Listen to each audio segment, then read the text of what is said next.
This is the Troutbitten podcast. Troutbitten. Troutbitten? Troutbitten. Troutbitten.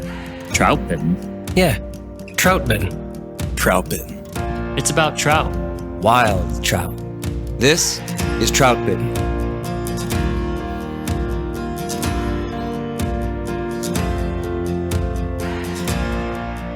This is the Troutbitten podcast. Thanks for tuning in. I'm Dominic Swantowski, the owner of Troutbitten and the author of troutbitten.com. We're almost to the halfway mark for season 3 of this Troutbitten podcast, and we have 15 episodes lined up that goes to early July. The more we do this, the more we're all reminded that there are endless topics for discussion here. You surely realize by now that our goal is a deep dive into these topics. The Troutbitten podcast is a different format than most. It's not a new guest every week. It's just us. And the objective with each episode is to really examine the topic between the 6 of us by keeping an open mind and learning a few things.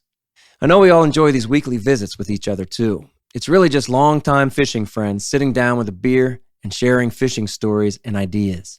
Not much different from what usually happens without the record button engaged. So thanks again to you, the listeners, and to the Troutbitten podcast sponsors for making it happen. All right, tonight's theme is finding your water and finding space. On the river, every angler wants to fish somewhere new, someplace untouched. That's something we all kind of wish for.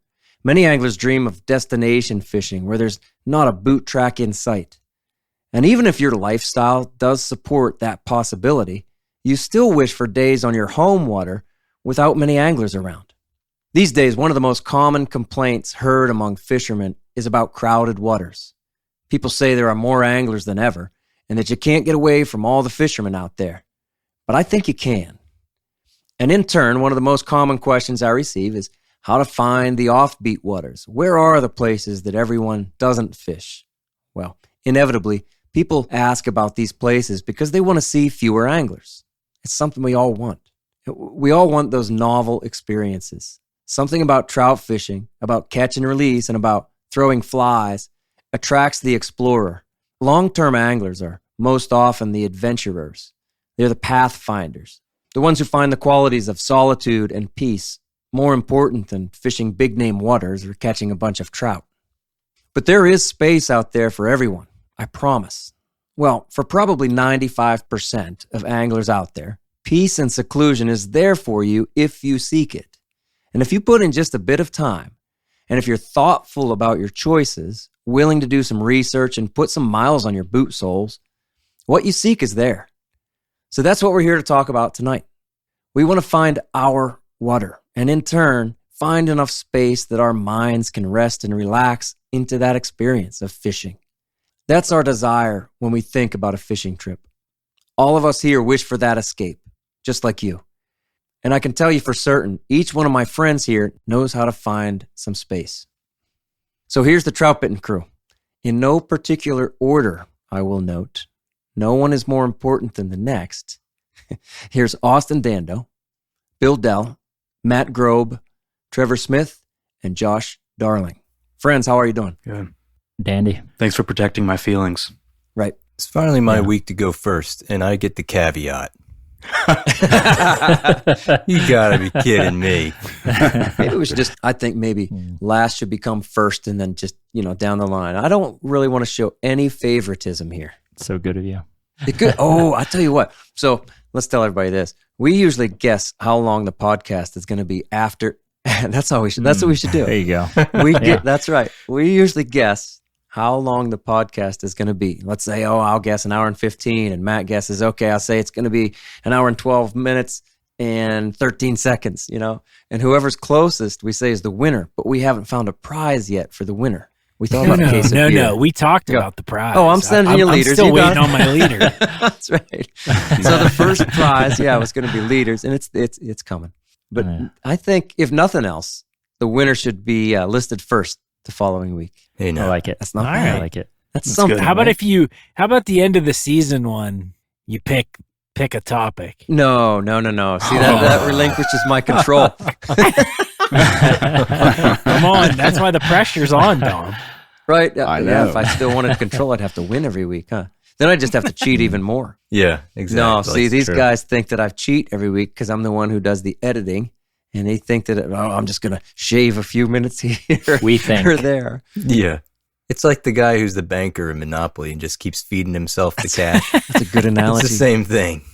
That's really good. But just like Trevor's very honest with his measurements of big trout, I'm very honest with the editing. I'm over honest. I shave inches off. Yeah. You wouldn't want to exaggerate anything like that. Hey, we're still getting questions from listeners. Thanks very much. Let's do this one. Trevor, you want to read it? I do. So this one comes from William Hilson, all the way from Colorado. Dom, please thank your crew for all the entertaining podcasts since you've started. I've followed your website since 2015, and I was delighted to see you start a podcast. Glad to see the sponsorships too. You've earned it. I listened to the Hatches and Strategies episode twice because I'm a dry fly first angler, and I was excited to hear your take on such things. I was surprised to hear that all of you are generalists when it comes to fly patterns, because I'm a big believer in having exactly the right dry fly. I often dedicate a full box to just one hatch, with at least a dozen variations of patterns to show the trout. This works for me. But it seems you are all saying that I might do just as well with an Adams in all the right sizes. Is that right? I have a hard time believing it. What am I missing? Wow. Yeah. I think it's a good question. Thanks for asking. Yeah. And I started thinking about this after I listened to it again when we recorded that episode. And I think we're all saying, like, look, the majority of everybody's focused in central PA. I'm focused out in Montana. We love, fishing those limestone spring creeks. I love fishing freestoners. I think in general, right, we can get away with fishing those Adams patterns, as we're casually changing tactics, as bugs emerge, heads start popping, we're nymphing through the early stages of the hatch and then throwing emergers and then throwing dry flies.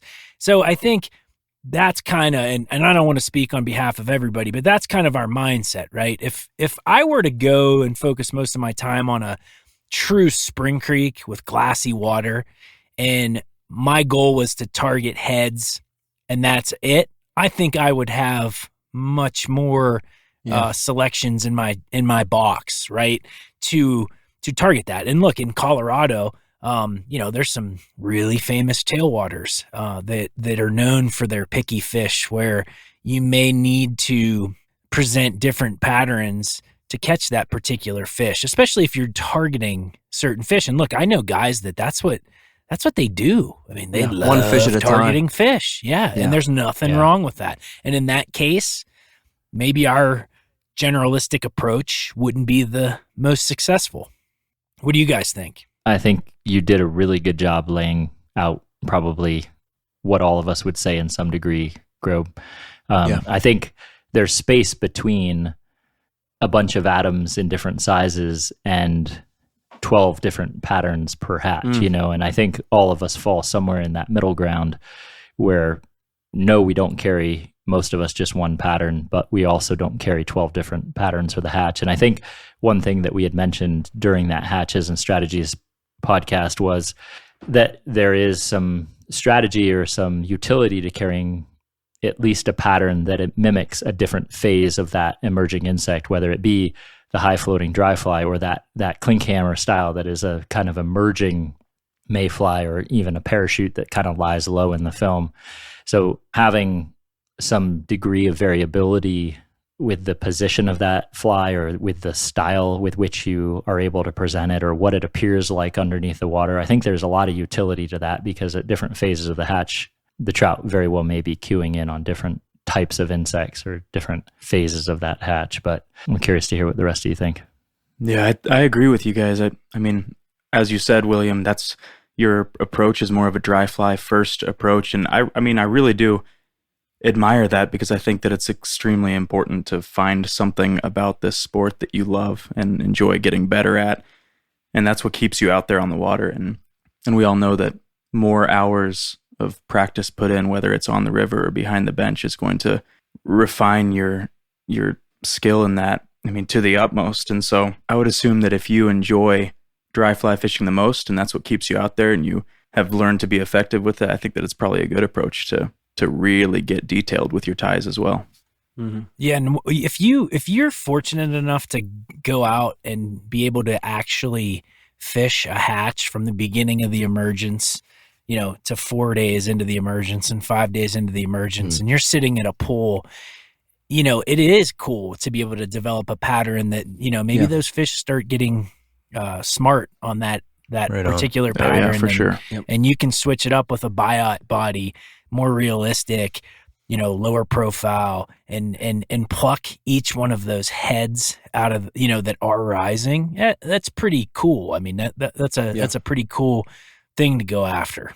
I have plenty of times too, when I become a dry fly first angler, I kind of like to do it during hatches. I especially do it during the summer. And that's kind of terrestrial fishing. Anyway, even when I'm a dry fly first angler, I'm not the kind of angler like you said, Matt. I don't really like to set up over one fish.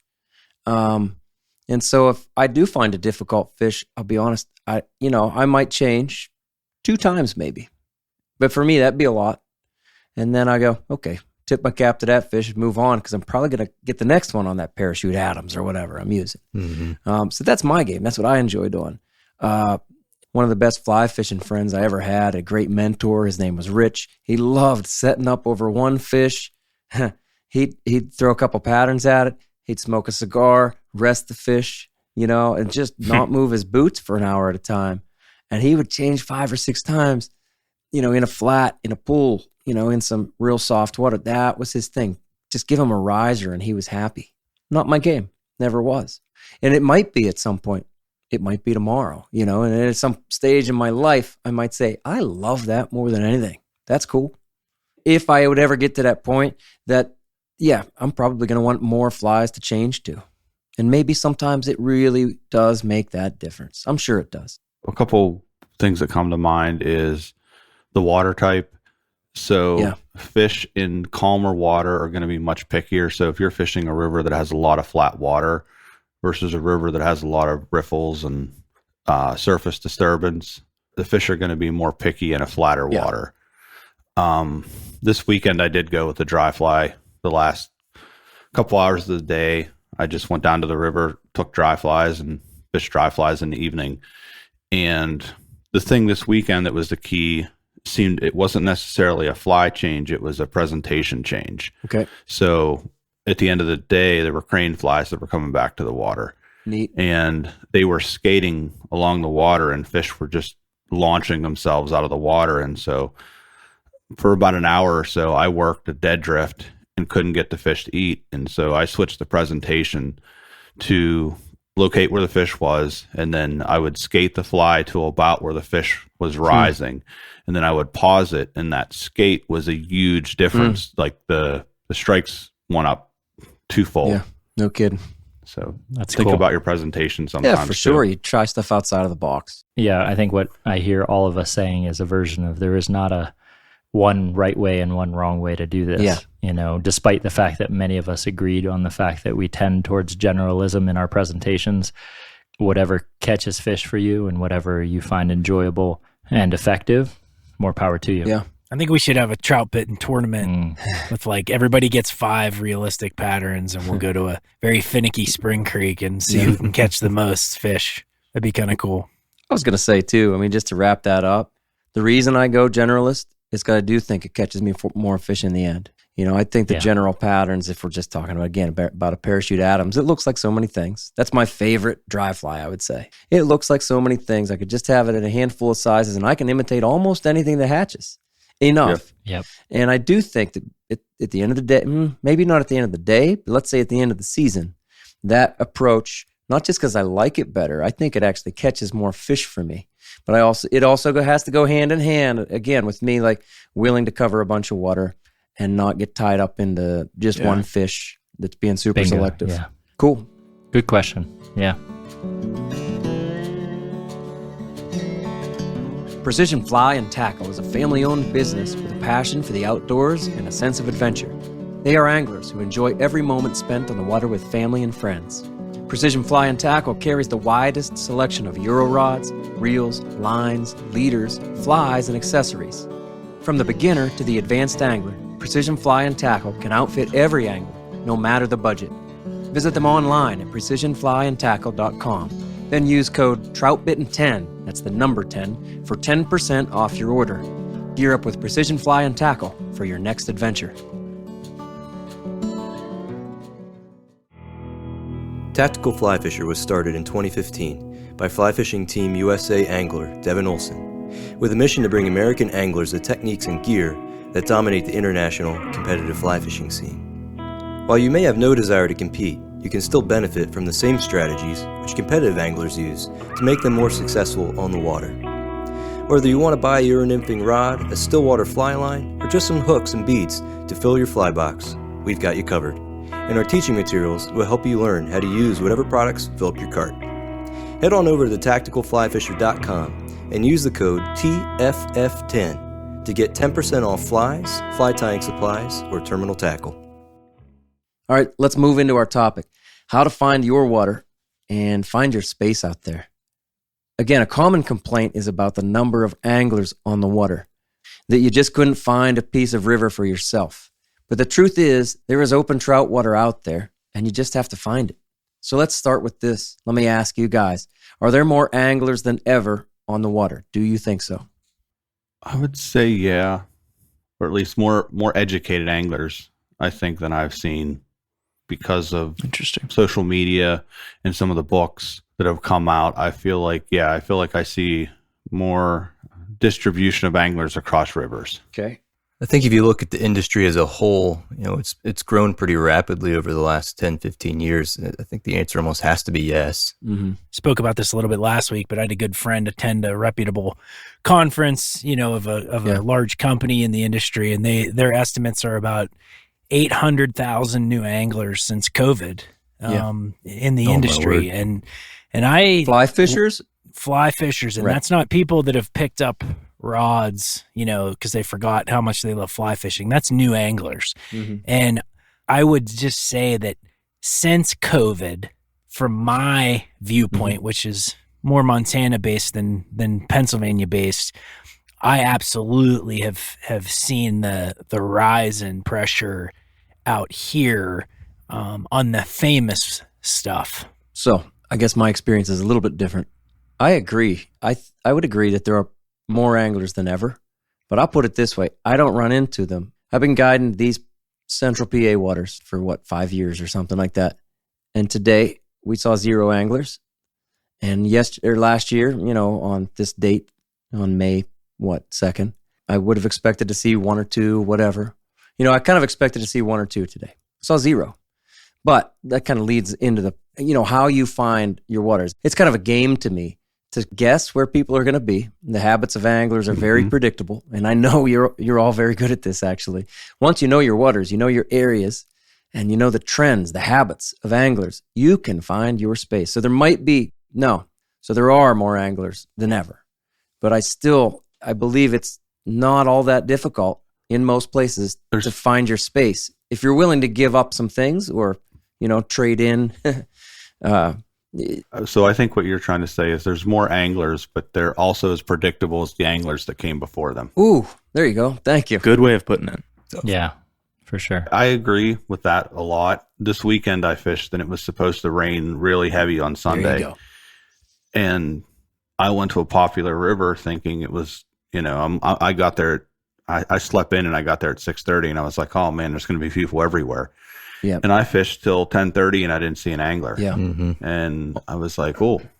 And then I just kept hopping popular spots and decided okay, everyone thought it was going to rain too hard today. Yeah. So I don't know. That's one of the ways I get away is when the weather conditions suck, go out and fish. What day of the week was it? Sunday. Crazy, right? Yeah. And I saw the same thing. It was yesterday. I saw the same thing. I drove on the most popular piece of water. It's about 4 miles between, this bridge and that bridge. And I'm on that road almost every day. And it's a little game I play with myself. How many cars am I going to see? I do cars, not necessarily anglers, because you can't always see the water. And I saw one car. It was a local guy who's always out there. I know who he was. And nice guy, fishes real hard. I figured I would see 0 or 1, and I saw 1. And why? Because it was raining. Yeah. That's so funny. That's funny. I'll add to that. I was out yesterday too. I was actually guiding a couple guys. Yeah. And in a popular access, and the forecast said it was going to rain for 3/4 of the day. And it took until noon for me to run into anybody. And it was like one guy. There you go. But I expected there to be more. Happily, I was incorrect. Well, yeah, I would kind of expect it. I know where you were. It was Sunday, man. You know? Right. But Right. it's that weather that keeps them away. So we're all agreeing that weather is a big thing that keeps people away, Huge right? factor. Absolutely. Yep. It might be the biggest. And that's where we find our space. Yeah. Do you guys ever think that the weekend secretly, like everybody wants to play the midweek game because by default we're programmed thinking that if you go Monday or Wednesday or Thursday, you're going to have the most solitude. And I know out here, at least for me, that sometimes I'm shocked at like the weekend, whether it's travel days or people. I mean, you got to think, everybody has birthday parties and concerts and baseball games, and you know what I mean? So sometimes it's not so bad to be a weekend warrior. You got to outthink the other thinkers. I think it's a great point. Yeah. Hey, you brought up baseball games. Okay, so we're here in Penn State country. One of the best times to go fishing on a Saturday in the fall is right during the game. Everybody else is Sacrilege. watching. Yep. Right. And then, so I DVR it, and then I'll go home. You get like any piece of water you want to yourself. I'm going to start texting you the score. I was going to say, Trevor, you have it in your ear no matter what you're doing anyhow. I do. Right. I do. Interesting. I like the radio broadcast. When I was at Penn State, I used to swear fishing on Wednesdays was the best fishing you could have. Yeah. Because it was in that sweet spot between the end of the weekend and before the start of the next one. And it just seemed like that was the maximum isolation zone for an angler. Thursday too. Thursday might be my favorite. I don't know, Wednesday. It's a game, man. It's a Wednesday or Thursday. It's a game. It's fun to try to predict it. Friday is like the new Saturday, I feel like. Is that right? Tell us about that. I feel like every time I take a Friday off and I'm on the water, I'm just like, man, not a lot of people work on Fridays anymore. Well, they're supposed to be working from home, but they're not. Gosh, I saw that this week. big. I was trying to take my son fishing, and I had like everything loaded up, backpack ready to go. We had like 3 hours tops. And we went, I was like, we'll drive to a pretty remote spot. And everyone was on the water on Friday. Do you know why? They stocked that. Yeah. I know where you were, right? Oh, I didn't realize that. When you texted us that, you're like, what'd you say? Everybody alive. Yeah, I said everybody in the world was Everybody was in the on world this. Yeah. is on this river. Yeah. And I was like, man, I'm surprised, because, I knew where you were. And I thought, that wouldn't have been my prediction. Well, 2 days later. Wasn't mine either. Yeah. Right. I talked to one of my baseball coaches, and he said, oh, yeah, they stocked that down there. I said, there you go. Crazy. Yeah. We were talking about weather.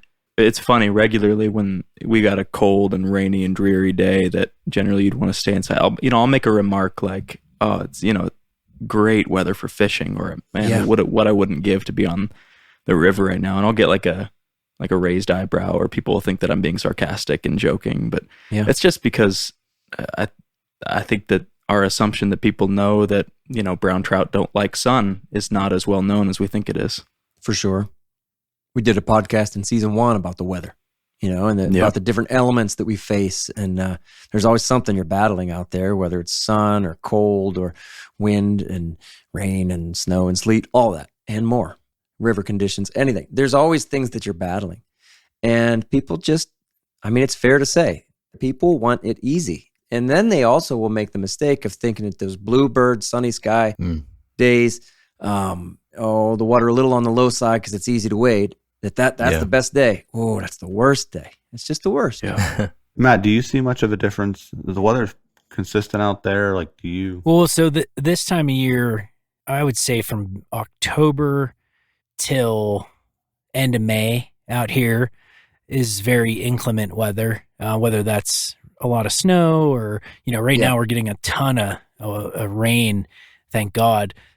We're getting that rain, but it's been inclement, windy, just, not very nice. But having said that, Bill, I think there's the peak time, right, when runoff subsides and fishing seasons tend to, you guys hit it on, you can fish all year back in Pennsylvania, but the prime fishing for what most people think ends around, 4th of July, or whatnot out there, and their minds, they start taking trips out west. I mean, I know a ton of people from Pennsylvania that come out to the western states July and August. The summer, or the weather is going to be bluebird, sunny, and I think people enjoy that.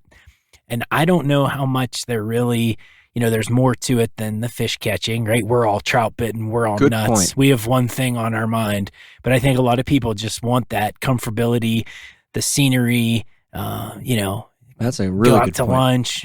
That's a contingent, right? That's a large contingent of people. I almost forget about that. Yeah. And that's a good reason to do it too.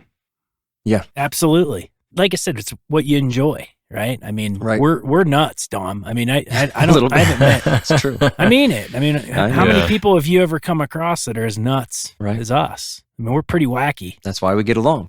Not many of us. It's 15 degrees outside. I want to go stand in a river. Yeah. Like if you tell Yeah, that to that's a to a great sane point. human being, like I'm excited to go stand in a river and Yes. it's 15 degrees out, and you tell that to someone, they look at you like you got a third arm. Right. And one of the reasons we're all excited about it at 15 degrees is because we know that we can have so many pieces of water all to ourselves. These Yeah. stretches of water that I'll fish right now, because it's May 2nd, and I say, people are going to park here, people are going to park there. It's this day, it's that day. I'll choose more offbeat pieces of water Yeah. now. And then in the winter, I say, almost everything's going to be open. It's 15 degrees, and you got snow flying. Yeah. Or it's early in the morning. It's going to be all mine. I love it. Take it to another level. I mean, I think that's just it. And I don't think any one of us here would be content any other way but to think that way day in and day out. We have we're trout bitten for a reason. And I don't know. It's just, we're obsessed about it. There are definitely other anglers out there, Oh, yeah. who are right. diehard about it in different ways and are in the same ways. But man, there's not enough of them to really populate the rivers when it's 15 degrees in January on Wednesday or right. Thursday, Austin. Right. Or Thursday, Austin. So the weather is the thing, man. Do you like fishing through the heat? Is that a thing for you? Do you go, man, it's really hot out here. Nobody else is going to like it, so I'm going to get out. I'm more apt to stay in if it's too hot. Yeah. No, not at 2 a.m. There you go. I was just kidding. Go ahead. There we go. Yeah. There we go. Well, yeah, I mean, absolutely. When it gets warm, I'm like, oh, well, this is perfect. I'll go to sleep at 8 and I'll sleep until 10, and then we'll go fish the rest of the night. That's another way to Yeah. avoid the crowds, man. If you really want space, become a night fisherman. That's right. I You mean it. Yep. can have whatever space you want. I've bumped into people twice while I was night fishing. All those years, just twice. Once people walked in on me on purpose, and the other time I just walked across a bridge and a guy started yelling at me, "Get that light off." I'm like, "Sorry, bud, I really didn't know you were down there." Fair enough. I just kept going. Yeah, very similar. Yeah, that's maybe fun. Yeah. maybe twice, and I don't think I've been night fishing as long as you, Dom, but I know that Trevor and I have run into people twice, and in both cases, Yeah. it was a more likely location to run into people. As soon as you start to combine both things, like one, go out at night and also go to an area that is harder to access, then you really eliminate that stuff. Mm-hmm. Yeah. And there's a special feeling, just having, I think in the warmer weather, having just a piece of water that you just know deep down is all yours. That's I think right. you get that in the winter as well. And I think that's why a lot of us love the winter. That's the draw. But yeah, I think there is something special about knowing, gosh, this piece of water is mine, and I'll work it as slow or fast as I want, and I can work it back upstream, downstream, and it's a different feeling. Yeah. On the flip side of this, the early morning, first light before the sun peaks over the mountain. Right on. Yeah, fishermen like to get an early start, kind of. But Kinda, if you really like to exactly. get an early start, you can often have that popular water to yourself for the first 2 hours or so. Oh, yeah, at least. Get what you can from it, and then just enjoy the rest of your day as it comes. So true. Yeah, that's one thing that I enjoy for sure out here, but I think it does come with thoughtful consideration on the fact, and this is more me speaking on behalf of Montana, but the dry fly fishing is pretty limited when you go first light, right? And so if you want to be a guy that wants to throw dry flies, which you guys are talking about how hot it is, like summer wet wading out here with bushy attractors is like my favorite thing to do, right? And so a lot of times if I choose to do that, I'm electing to join everybody else that wants to do that as well. And so it's almost like I'm going to sacrifice. You need to accept it, right? I could either go first light, have a great morning nymphing, but boy, there's only 8 weeks of summer out here. And I really want to fish to eat a stimulator. And so then it goes into all these other things we may talk about, what strategies do we have to combat that prime time of the day? Yeah, so another thing we're saying here is to find water for yourself. You want to be a versatile angler, so that you can confidently fish those morning hours in all seasons. We acknowledge, hey, we're talking about fishing 15 degrees in January. Here, we're not going to have much dry fly action, Yeah, right. And so being a well-rounded angler opens up more water for you. So that's how I've kind of developed fishing so fast, is because a lot of times I like to get out early and I'm just going to cherry pick a couple hundred yards of water before the crowd show up. And so I'm just, 10 good drifts, move on, hit the next pocket. Basically, I'll park somewhere that I have a long area to cover. Right. And I'll just fish until I run into people. And then once I run into people, I'll walk back to the car and then I'll drive down to a different section. And so in our rivers around here, there are different designations. There's fly fishing only. There's catch and release. There's class A. There's class B. And trout don't know those lines. And so if you're looking for other parts of a river, if a river or a stream has wild fish in it, there's a good chance that they're throughout it. And so if the water's open and not posted and you're allowed to fish it, drive down 3 miles and fish it. Yeah.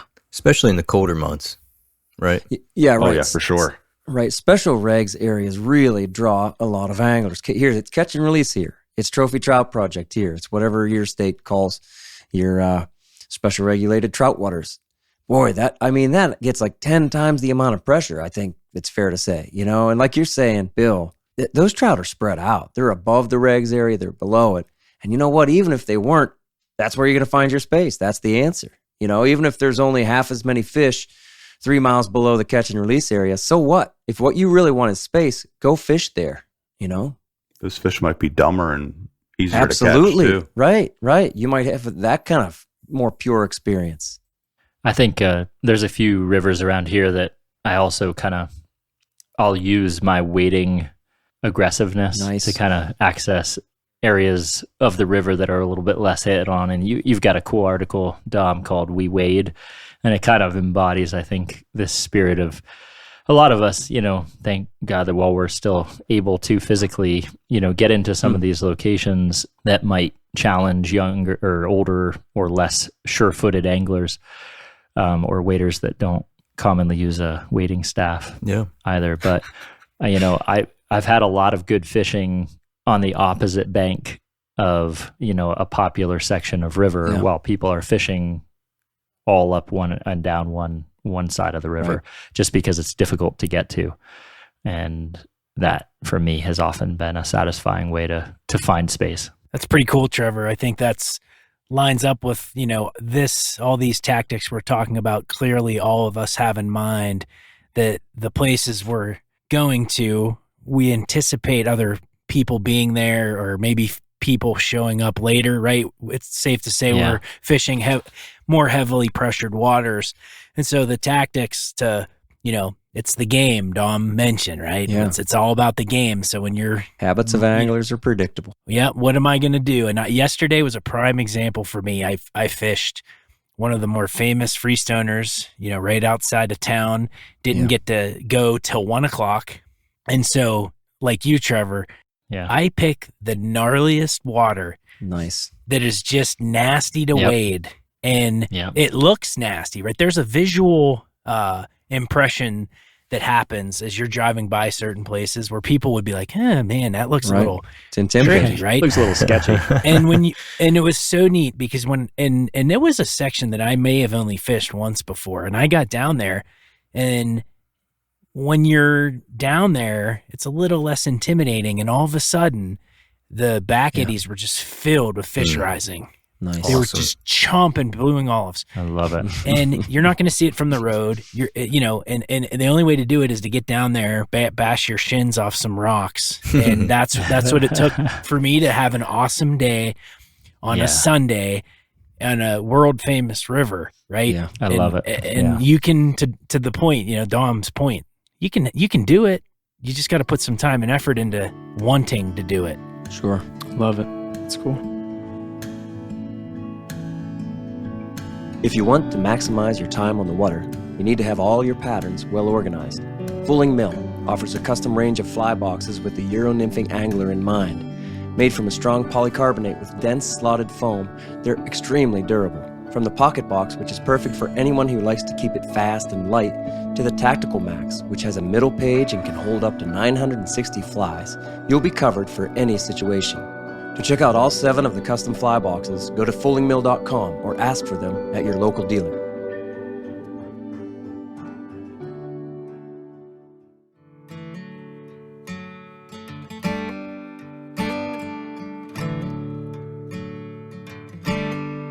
Water is essential for life, but for Orvis, it's the blood of the brand. Orvis has been the leader in fly fishing since 1856. No other brand can match the explorative and innovative spirit they bring to the water today. Everything at Orvis is about inspiring and empowering adventure and wonder in nature.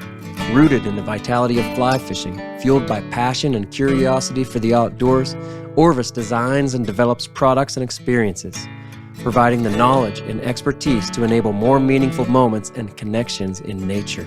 With over a century and a half of experience in the field and on the water, Orvis seeks to ignite that passion in others. Another thing I think about too is imagine your river and imagine the accesses on that river. You want to think about places that are inconvenient to get to. Yeah. And one of the ways that I kind of categorize those inconveniences is space between them. So I like to think about, all right, which 2 accesses are the farthest spaced apart Right. on this entire creek or on this entire river? Okay. Go to the middle. Go to the middle of that. Yeah, exactly. Because people don't want to walk down and people don't want to walk up. But I will. Yeah, parking is a strategy. Yeah. That's a big part of this game. And you know what? Here's the thing. None of us are privileged in any way here. What I often think about is, hey, when I was newer to the game, when I first got to this area, where did I go? Where were all those places that I had to fish? And seriously, when I was new, I fished all the same places that the current new people fished. Yeah, and maybe not newer people, and maybe it's just the people that have been fishing for a long time, but only fish once every couple months. Yeah, that too. I think back to where I used to go, and those are the places that, I know most people are going to go. I mean, why wouldn't you fish that one of the most popular accesses? Like, you have to fish $3 bridge, right, Matt? Yeah, right? You hit it on the head, man. Yeah. Seriously, Dad and I fished it when we were out there. We didn't fish it for long because it was one of the only places we went where there were a bunch of people. And we went, well, this is dumb. Everybody else is here. Would you guys agree that majority of the time, distance that it takes to walk into the river is the primary factor? Oh, yeah. It is until you walk into the next access. Sure. Yeah, right. Yeah, that's the caveat. Yeah. Otherwise, yes, So I distance agree. from any access. Yeah. There you go. Yeah. Yeah. And it can be easy to tell. Like, an easy tell is a well-beaten path, right? Yeah. If you're trying to find a place of river all to your own, then don't go where it's obvious that the ground has been beaten down by wading boots. Walk until you have to kind of blaze your own trail into the river, and then you're going to be in an okay spot. Or even how beat up is the pull off? Oh, yeah. Is it real muddy Yeah. and does it have trash in it and tippets, spools and stuff? Excellent point. Yeah, you can tell. You can tell how popular is this piece. How fresh are the boot tracks? Yeah. Yeah, you find that little piece around the corner and you go, are you even allowed to park here? Yeah, I guess I am. I'm going to try it. That'll get me in there. I mean, we could talk about, you can look on maps and try to plot your course and look, well, hey, this is between access areas. You can do all that. That's a great strategy. And especially if you're new to the area. I mean, I remember doing that. I feel like Google Maps has been the huge breakthrough to allow someone that is not technically savvy enough to read a map to just click on a button and it'll take you to that spot. Sure. And so, I don't know, back, when I first started fly fishing, Google Maps was kind of starting up. I think I had a TomTom, and so I would use that in my car. but just the ability to look at a river and look at a map, and like the Fish Commission says, okay, this stream has trout in it, and so let me click on an access, and then Google Maps will take you right there, and as long as there's signal. Some of the northern parts of the state right now in PA don't have the best signal, and so you kind of get back into that older style of, okay, let me get out the gazetteer and the maps, and I'm back in here, and I'll Google Maps will take me here, but then when I gotta leave, I don't have service to get out. Yeah, you do have to think ahead. Yeah, you do. I think download it on Onyx. That works too, right? I mean, I've heard people complaining about, there's so much information out there, and now you're saying about Google Maps too. You really can. If you want to be ambitious at all, you can get yourself into all kind of areas that people maybe didn't know about before. But it's a positive thing too in the way it spreads people out. Oh yeah. And yeah, if you have enough go-getters out there, things will spread out. And again, you find those lesser known waters. So in this day and age, we have things like interactive maps online for your state, where you can categorize. Okay, I want to see all the Class A streams, all the wild reproduction streams, and I know most of us within 20, 30 minutes, we probably have a dozen, 2 dozen plus Class A brook trout streams that are probably the next thing to a guarantee of a day of solitude. Yeah. It's a rough life. Yeah. Having that many. Yeah, it really is. I said earlier we weren't privileged, but I suppose, in many ways we are. With that wealth of opportunity. I'll split the day up often, and I'll fish the popular water until I start running into people, and then I'll go find a mountain stream, and then just like Austin's saying, you've got one access point, you park, you fish until you're too tired, and then you walk back and call it a day. I like that strategy. Bill, along with that, like just the whole brookie trout fishing, how many of us have always heard, I'm not walking that far for an 8-inch trout. Well, yeah. Right. And so, but seriously, like if you strategize and you want to immerse yourself in nature and just appreciate solitude, and you can find pleasure in catching beautiful, wild, native 8-inch brook trout. Yeah. I don't think there's a big push for that, right? I mean, if there's not big fish, your percentage automatically of running into people is going to go down. Maybe that's just me, but I feel like of these 800,000 new anglers, how many have big fish on the mind? Sure. Oh yeah. And to your point, Grobe, it is a different type of experience. There's a level of patience and kind of tolerance sometimes that you have to take into account of walking through some of those rhododendron choke streams and blazing your own path. Yep. Yeah, but that's kind of like paying your toll or whatever, you're paying your way in order to have that experience. There's some give and take. But if you want to have your space, if you really want that peace and solitude, it's there on those backcountry streams. Yeah. Like we're saying, if you park at the bottom of one of those tribs and you start walking up, let's say most of them don't have an upper access. You just keep walking up into the mountain and there you are. And it's yours. It really is almost any time of the year. Oh man, almost never do I see anybody. I just go me and my dog and get up into the woods. I don't think I have ever seen anybody when that was my goal. Honestly, I don't think one person. I don't think I've ever seen. It's very predictable. You can have your space out there. That's almost a guarantee. Do you guys enjoy doing that solo, or do you enjoy bringing like one of your close buddies to do that with? You know what's really fun is if you have kids. It's an awesome way to take them because they can walk beside you the whole time, and then you're almost never going to run into a situation where you have to wade something that they can't, or where you have to be more than 10 feet away from them and still be able to cast into the spot. Nice. And there's no road. Right, exactly. The other things they're to not think going to about. get swept away by the current. Yeah, did that with my oldest daughter last week, and it was awesome.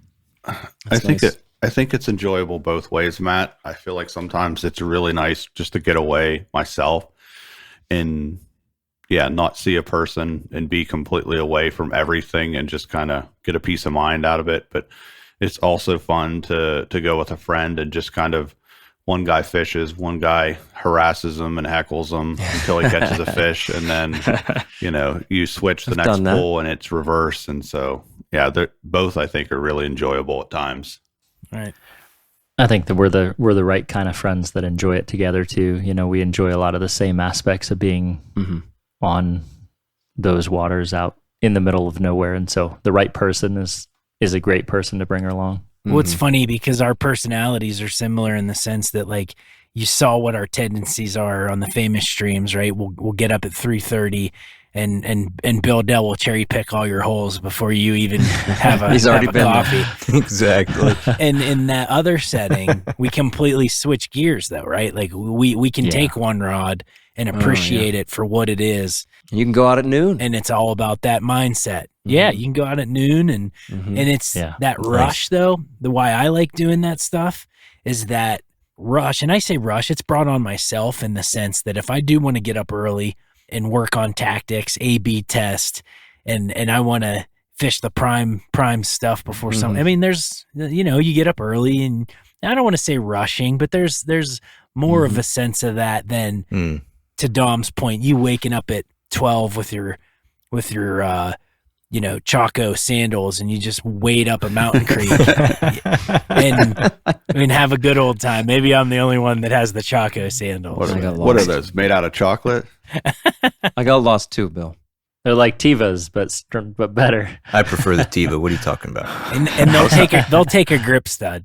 Oh, nice. Nice. Chaco. Right. The Chaco soles are real thick. Austin is probably the only one who knows whether the Tiva soles are thick Oh, enough. I definitely take a grip My stud. soles are You fine. could put grip studs in like sneakers, in like running shoes. Unless you're Bill, you're pressed through them. Yeah, fat kid. It's true. Fat kid. They're not fat kid proof yet. Another way, you know, I love getting away from the crowd, and even on a bright sunny day, is dropping by my sister-in-law's pond and fishing for catfish with my fly rod. And so I think opening up the opportunities to other species and even just other settings than we're typically fishing can sometimes give you a little bit of a day apart from others if the conditions otherwise would lead to there being a lot of fishermen where you want to fish, or if you just have a couple hours, be open to different settings and scenarios and even species than you might normally hit. The stinky bass. That's pretty cool. Catch them stinky bass. Stinky bass. Go catch Stinky stinky bass. We are fortunate to have all this trout water available in so many different kinds. We got the backcountry streams. We have tailwater access in you know, within range, and all the limestone streams. Yep, we're very fortunate. And yet, like you said, Trevor, you can if you're 2 hours away from your nearest trout water, well, everybody would have a smallmouth bass in between here and there. And if you really are looking for that space and that piece, you'll have it. I mean, you're almost always going to have it. You got it. Anything else, guys? Yeah, Dom, I got two other things to consider, mostly back to one at a time, Matt. One at a time. The pressured water. We're back to the more popular pressured water and some strategies you can use to your advantage to find the solitude. One, I like to seek out high water, you know, right at the cusp of it coming down from a thunderstorm, and it's tea green, and folks might be, you know, we'll wait till tomorrow. It's going to be good tomorrow, right? If you can time it and try to get in there. There's fishy water. You just might have to, you know, you might not be able to wade where you used to wade. But there's an opportunity there that'll shed some anglers. And then the second one, and I more so out here, I kind of looked for it, but the waters out here are so big and deep that sometimes that far bank is legitimately elusive for a couple of miles, and it's not conducive to the side, you know, where the access is. So everybody wants to park, and the wading's sketchy, and at higher flows, it's almost impossible for most folks to do it. But if you want to pull like a crazy Brad Pitt moment and kind of, you know, traverse through a whitewater rapid, not to that extreme, but there's places you can cross for an aggressive angler, and boom, you might really have to plan where your exit is, but you might be able to find some solitude that way if you're willing to aggressively wade out into the currents. Nice. I think high waters, I think that's a good point. Like, high water really keeps people away, and so When I'm exploring, and the advantage of knowing a river really well is when the water comes up, the spots that are like 6 or 8 inches deep that are now only 2 or 3 foot deep. And so I might gravitate to fish those instead of, I'm not going to go fish the heavy run at average flow. I'm going to fish the island that splits it apart and the normal water that's 3 inches deep. Good point. Mm-hmm. I think all of this stuff is good. And so you can combine all of them. If it's going to rain, the water's starting to rise. And so a lot of people are going to stay at home. So think to yourself, like, when is it going to be hard fishing? And if you think it's going to be hard fishing, then go out and fish, because a lot of the anglers will have that similar mindset and probably stay home. I know that we've talked about this before. I think each one of us has talked about this, how we each went through a period in our life where we just had fishing time. Maybe it was years at a time or just a couple months, but we said, I'm going to fish like every day, or I have this every Sunday I can fish no matter what. So I'm doing it. And you don't even look at the forecast. You just go because it's Sunday, Yeah. Right. And then you start to realize, Bill's saying, hey, go fishing when you think it's going to be hard. But what we realize is that so many times if you go fishing because it's Sunday, and even though the water's coming up quick and it's cold and it's whatever else, you don't think it's going to be great fishing. You're often surprised just because you're out there and you're fishing. Things will happen that you certainly can't predict. We all realize that. That short period of time, something special might happen. Like you take your son on a backpack and you fish for a couple hours and you catch this big fish. Boom. It's a good time. Yeah. Yeah. All right, there it is. Finding your water and finding your space on the river. Thanks here to my friends Austin Dando, Trevor Smith, Bill Dell, Josh Darling, and Matt Grobe. So all of us are saying that solitude on a trout stream is there for you if you truly want it. By putting in the time to learn your waters, you'll find the underfished areas.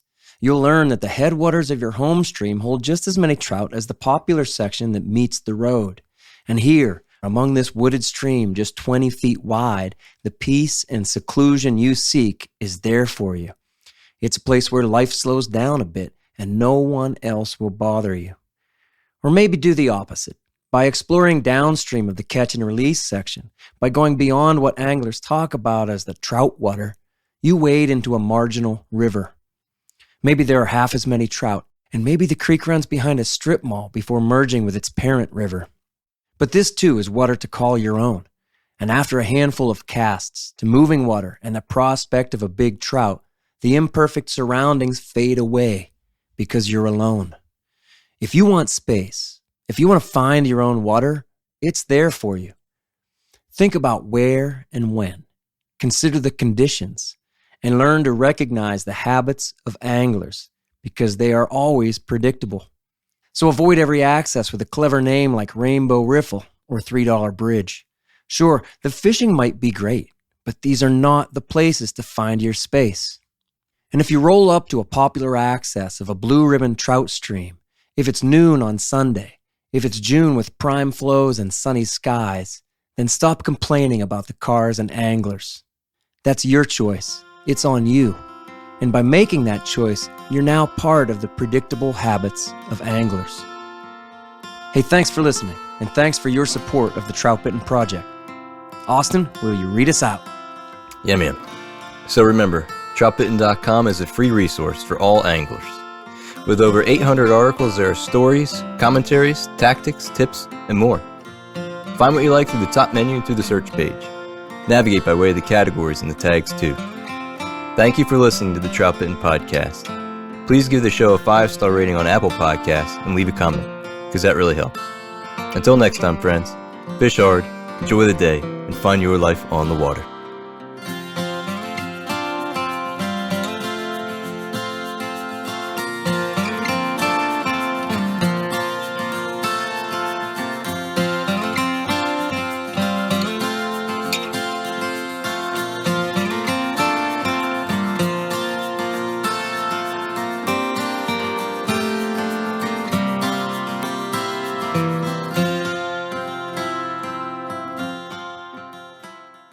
Well, this is dumb. Everybody else is here.